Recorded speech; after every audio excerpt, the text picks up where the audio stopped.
جو عالیہ آپ نے پہلا مجھ سے سوال کیا، اسی سوال کے جواب کے تسلسل میں کشمیر کا ایشو لیٹ 40s اور ارلی 50s میں قانونی حوالے سے ہینڈل کیا گیا. قائد اعظم نے سر ظفر اللہ خان کو، جو انٹرنیشنل لائر تھے، ان کو کہا کہ آپ اس کو ہینڈل کریں. جب تک وہ رہے، ان کی اگر آپ ڈیبیٹس پڑھیں تو انہوں نے بالکل بین الاقوامی قوانین کے حوالے سے ان چیزوں کو ریفر کیا. جب انہوں نے ان چیزوں کو ریفر کیا تو پاکستان کی سپیس بڑھنا شروع ہوگی، پاکستان کے حق میں ریزولوشنز آئیں. 10 سال کے بعد آپ نے ایک دم اس کو سیاسی طور پہ ہینڈل کرنا شروع کر دیا. جب سیاسی طور پہ ہینڈل کرنا شروع کر دیا تو آپ کی بات کی سنوائی کم ہونا شروع ہوگی. بیکاز یاد رکھیے، بین الاقوامی کمیونٹی لیگل آرگومنٹس پر سب سے زیادہ توجہ دیتی. اگر آپ کا جواب، آپ کی پوزیشن لیگلی بیکڈ اپ ہے with right legal references and international law, آپ کو سپیس مل جائے گی، آپ آگے بڑھ جائیں گے. مطلب یہ ہے کہ ہم نے کشمیر کا ایشو یو این او میں دوبارہ سے اس طرح سے نہیں اٹھایا جس طرح سے اٹھانا چاہیے، نہ اس طرح سے اٹھایا، نہ اس طرح سے اپنی پوزیشن کو بلڈ کیا.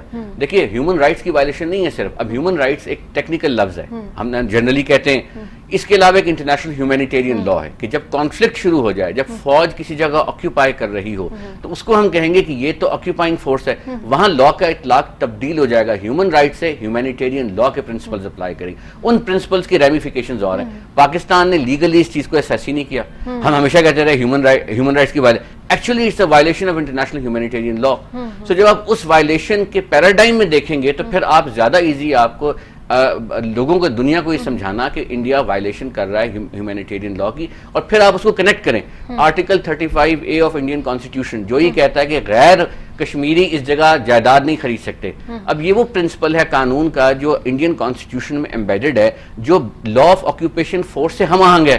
سو in other words, law of occupation کے بارے میں جو قوانین ہیں وہ انڈیا کے اپنے کانسٹیٹیوشن کے 35A میں ریفلیکٹ ہوئے ہیں. ہم نے کبھی اس پہ توجہ نہیں دی، تو ہم یہ ایشو کو ریز کر سکتے ہیں. اسی طرح article 370 of the Indian constitution جو ہے وہی کہتا ہے کہ اس کا اسپیشل اسٹیٹس برقرار. کیوں اسپیشل اسٹیٹس برقرار رہے گا؟ جب تک کشمیر کا معاملہ حل نہیں ہوتا. لاجیکل آرگومنٹ یہ ہے.